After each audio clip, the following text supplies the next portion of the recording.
art and music in historic houses and sacred houses of worship is made possible by a grant from Suffolk County and by the support of legislator Steve Flotteren.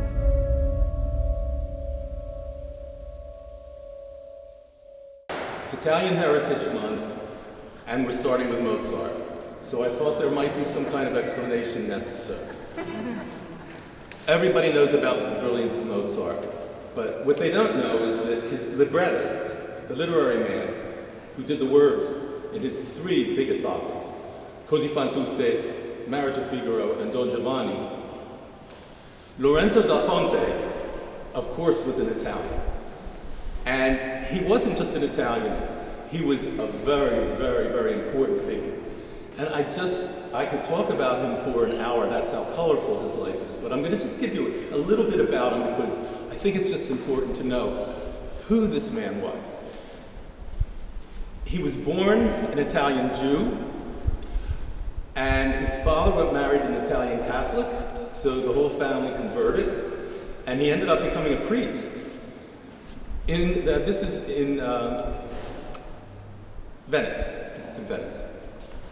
He got in a lot of trouble, though, because he was a little dissolute in his behavior and his tendencies. He was a womanizer, and on top of that, he had illegitimate children, a mistress, and was known to be providing entertainment for a local brothel. And all of this got the best of him, so he was kicked out, not of the church, out of Venice. He was kicked for 15 years, he was kicked out of Venice. And I'm just going to give you, like, the rest of it, and then we'll move on to the program. First, he went to Austria, where, of course, he found a benefactor who happened to be Mozart's benefactor. So, we get the collaboration of those operas. He didn't last very long there. He lost his benefactor, and he decided to go elsewhere in Europe. He ended up in London, where he was an Italian teacher, actually a grocer. He had a grocery store, and he wrote librettos. But he ended up bankrupt in London and in trouble, and he had to leave London because of his financial problems. And he left with a woman who he later had 4 children, and he came to the United States. First Pennsylvania, where he opened a grocery store, and then New York City. And I'll just tell you, New York City embraced him. He was the first priest, also a Jew, to get a job at Columbia University, where he taught Italian and taught Italian culture. He opened the first opera company in the city. He presented Don Giovanni for the first time in this country. And he was known for bringing Rossini's music to the United States. So you need to understand the collaboration behind this great opera you're about to hear had a very important Italian in it. He died at the age of 87 in New York City at a huge funeral in Little Italy. Now, we're going to give you 4 excerpts from the Marriage of Figaro. Briefly, this is how they happen in the opera, in the order you're going to hear them. First, the Countess sings about the fact that she's despondent because her husband, the Count, has been hitting on her maid and has lost interest in her. And she basically is saying, it's a prayer. Give me back my husband or I want to die. And by the way, lasciatemi morire, I want to die, is common in these songs, in Italian songs in general, so you might hear that again tonight. The second, so that's her, and then comes out sort of the comic relief in this opera. Young boy, 16-year-old page boy, played by a mezzo-soprano. He's adolescent, he's going through his adolescent changes, and he sings for these ladies, why do I feel this way? Explain to me, love, because I don't understand why I'm cold one minute and hot the next. So he sings this to the ladies, asking them, mostly showing off because he's sort of involved with them emotionally and romantically. Third piece, Countess and the maid herself, Susanna, plot. Finally, the Countess gets some gumption to catch her husband in the act and to shame him. So the Countess, she gives her maid, Susanna, instructions just on what to do to snag him.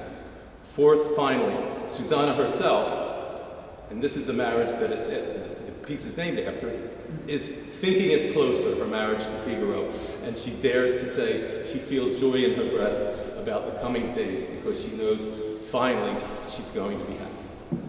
So we give you The Marriage of Figaro by Mozart and daPonte, 4 excerpts.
Briefly, the 17th and 18th centuries were so prolific and so fertile in Italy for vocal music that it would be understandable if somebody, even music students, didn't know some of the composers who could be considered good, even great.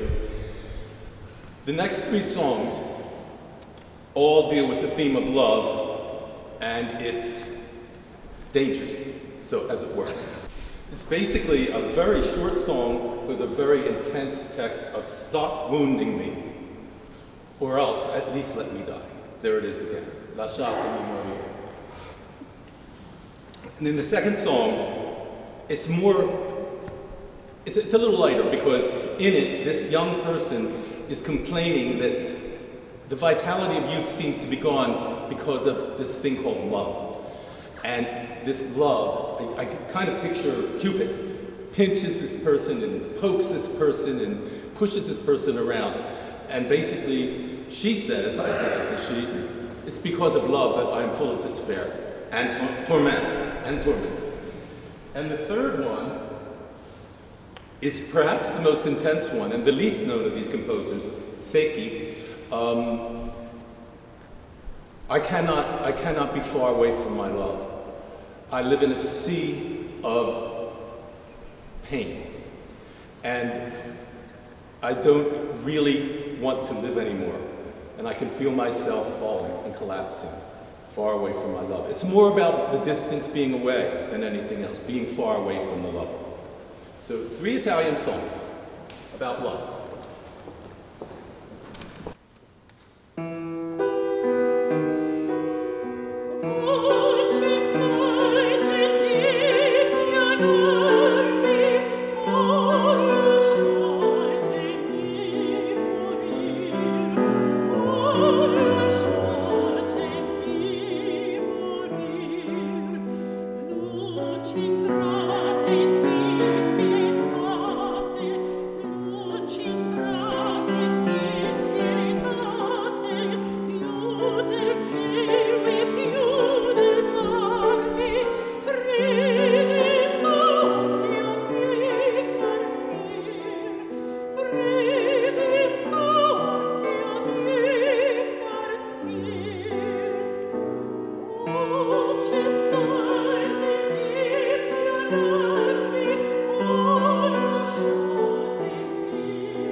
So our next song, La Danza by Rossini.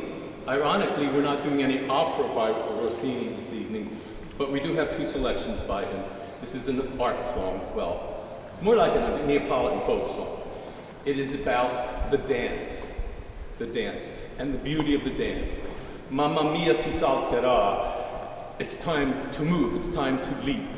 And the song goes on to describe the various people involved, the various moves involved, spinning, jumping, leaping, all of it.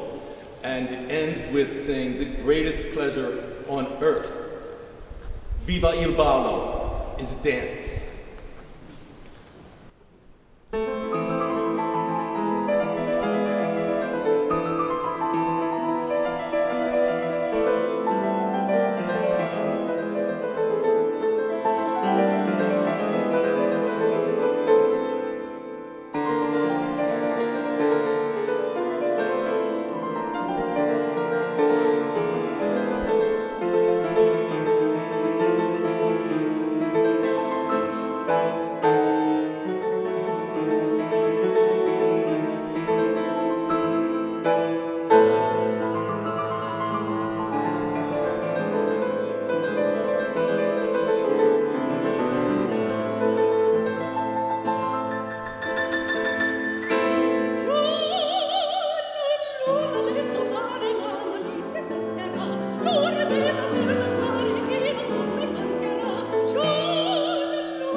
say that's Italian.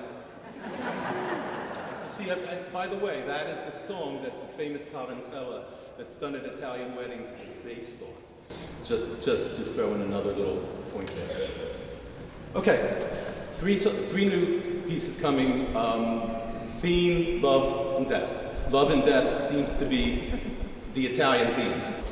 This song is about a person in the following landscape. It's a plain, it's misty, there are crows flying over making noise, there are trees bent looking like they're in prayer, there's a cold wind. And this person has only two things to say. I'm cold and I suffer. And then, out of the ground, comes a voice saying, unloved one, come to us.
I was hoping there'd be enough lightness in the La Danza to get you through a few songs afterwards, including the next one. Boito is not someone who's known for a lot of operas. One, Mephistopheles is the opera he's most known for, which is the Goethe legend of Faust, which most people know, the French version. He was, though, a very erudite man, a very successful man. He wasn't just a composer, he was a writer, he was a librettist, he was a poet. And this opera, although not done all the time, is fairly well known. Margherita is alone, and she's remembering that her mother was poisoned and her illegitimate child was killed. But she's remembering it as something someone else did, which is not the truth. She did it, and she's slowly edging toward insanity as she starts to face the fact that her execution is coming up very soon.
Vincenzo Bellini, one of our most important opera composers, plagiarized himself in this next song.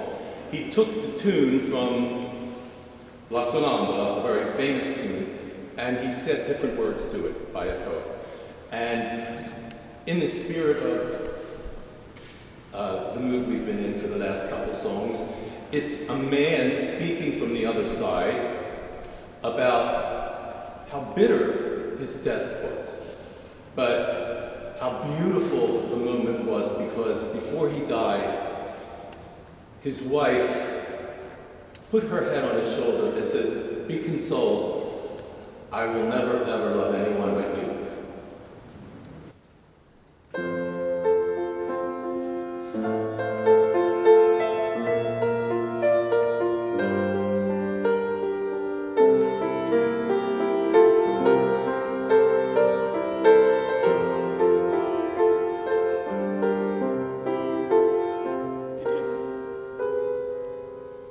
E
So here's Puccini finally. We have the duet from Butterfly. Before we have a short intermission, we have the two ladies singing about the moment that Butterfly's been waiting for.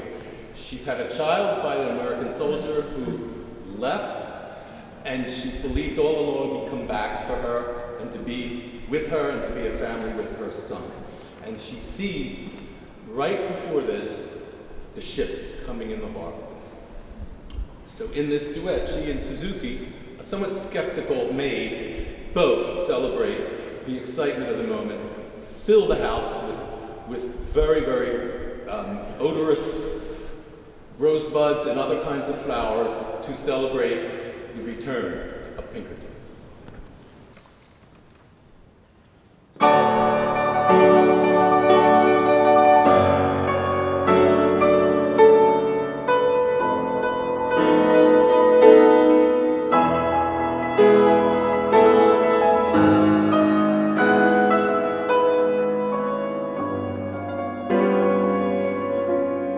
Scodi quella fromma del cielo,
art and music in historic houses and sacred houses of worship is made possible by a grant from Suffolk County and by the support of legislator Steve Flotteren.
So we couldn't have a concert honoring Italian heritage without Giuseppe Verdi. And he kind of is the most important and the most Italian of Italian composers. And I think that what you're getting ready to hear is going to be kind of like the main course, because it's a big Verdi piece. So we really wanted to show a big Verdi moment in this concert. He was considered a political idiom almost, because his name, V-E-R-D-I, Viva Verdi, They used to say Viva Verdi after the unification of Italy, which was in 1861. And they used his name for Viva Vittoria Emanuele Re d'Italia, V-E-R-D-I. Verdi's name was the call, and that was at the time the King of Sardinia. So the Italians always have had a very close feeling to Verdi. What you're going to hear today is from La Forza del Destino, another unfortunate lady.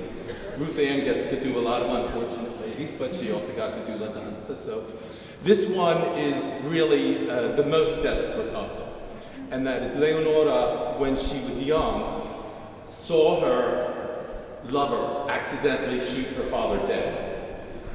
And so she became a recluse. She decided there was no life for her after that. She was heartbroken. She went and lived in a grotto, in a cave, and never saw a human being, because she was just determined to try to find peace and die. That's all she wanted.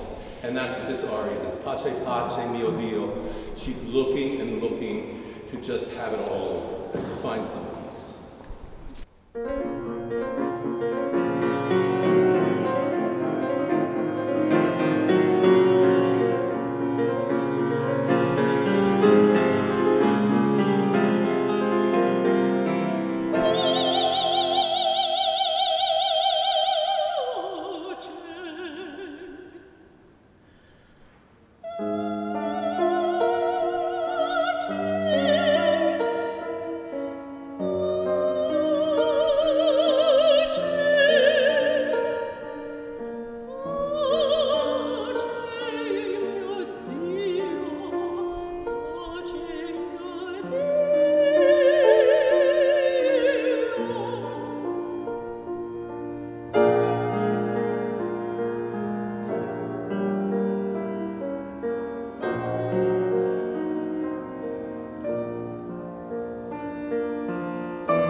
Bellini's Romeo and Juliet is not actually based on Shakespeare's. Of course, it's the same basic story, but since Shakespeare, another Italian redid the story, rewrote the play, and another Italian got a librettist for it, and his is based on that story, just slightly different. There are some different situations in it, but getting to the point of today, Romeo, this will be as the second pants role of the evening. Mezzos often do pants roles. The Italians chose to cast Romeo as in a woman's role. So Romeo is visiting the father of the opposition family and asking, but he's disguised, so it doesn't look like Romeo, and the guy doesn't know it's Capella. He's basically asking for Giulietta's hand in marriage. And by the way, the Italian version is called Giulietta e Romeo, not the other way around, not Romeo and Juliet. The father says no because he believes that he, Romeo, killed his son. And Romeo's response to that is, if that did happen, and Romeo did do that, it was fate's hand, and nothing could have been done about it. But now you have the opportunity to gain a new son in Romeo.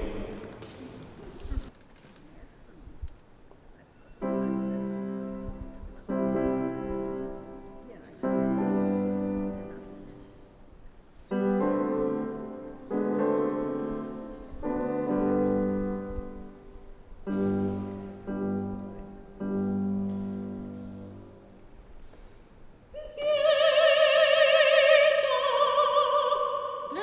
dolce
We mostly know Puccini as like the biggest gift for beautiful melody, and it's true.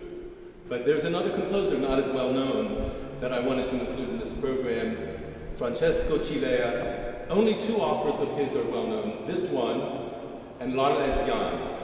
And what he's known for, more than anything else, is his charm and his beauty of melody.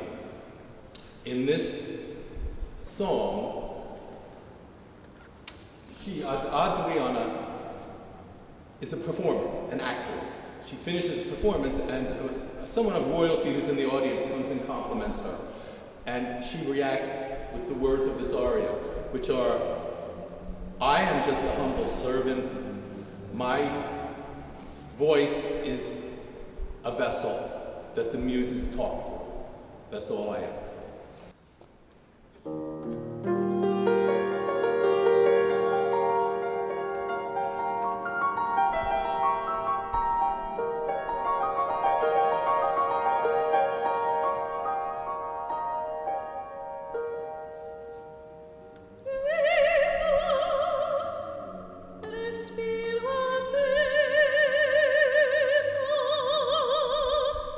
Io sono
So we wouldn't be doing our job if we didn't have some Neapolitan, real nitty-gritty Neapolitan songs today, and we do. We have two. The first one, Non ti scordare. No, I'm sorry. The first one is Torna Suriente. Okay, first we get a description, and by the way, Neapolitan songs are often equating and metaphorically using the sea and the sun, the beauty of Naples, as a metaphor for love and for human emotion.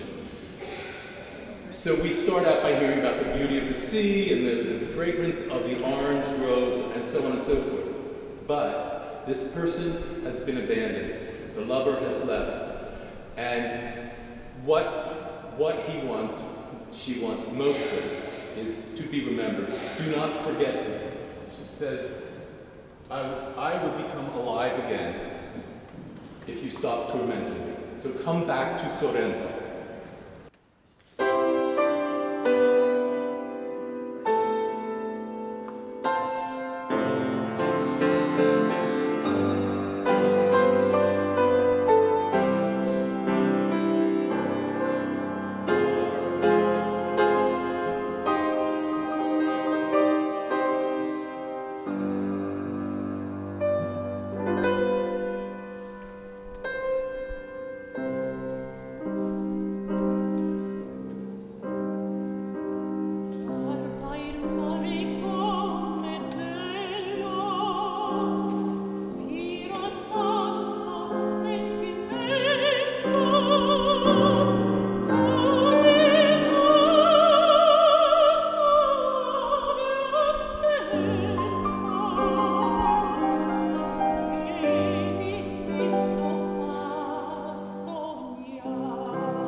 Non ti scordar di me starts out with a description of swallows.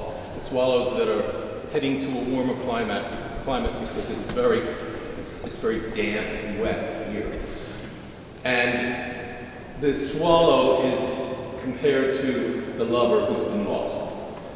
This person says, "Where have you gone, my swallow? You must come back. I am lost without you.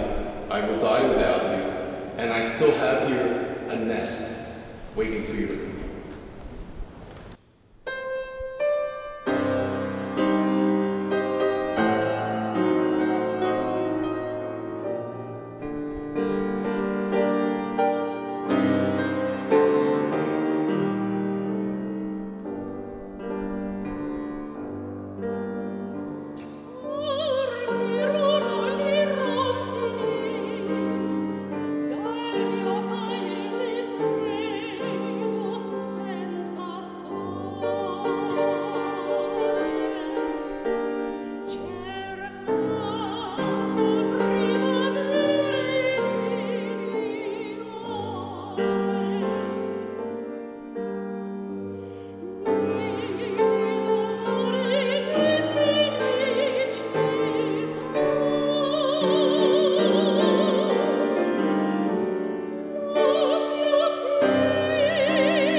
So our last two selections are by more Puccini, two Puccini from La Bohème.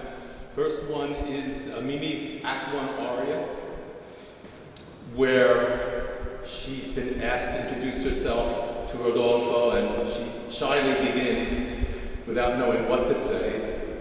But halfway through the aria, she relaxes a little more, she lets herself show more, she shows her own poetic and artistic self. And of course, he falls in love with her at sight, at that moment. And then we will do Musetta's Waltz. From Act 2, the popular waltz that Musetta, the other female lead, sings. She shows up, it's Christmas Eve, it's the same night as this other aria. And it's at a cafe, and she's on the outs with her Marcello. So to make him jealous, she shows up at the cafe where she knows he will be with an older man, an older, very rich man. And basically during her song, she just tortures him by talking about how beautiful she is and how everyone looks at her. And she loves being sensual.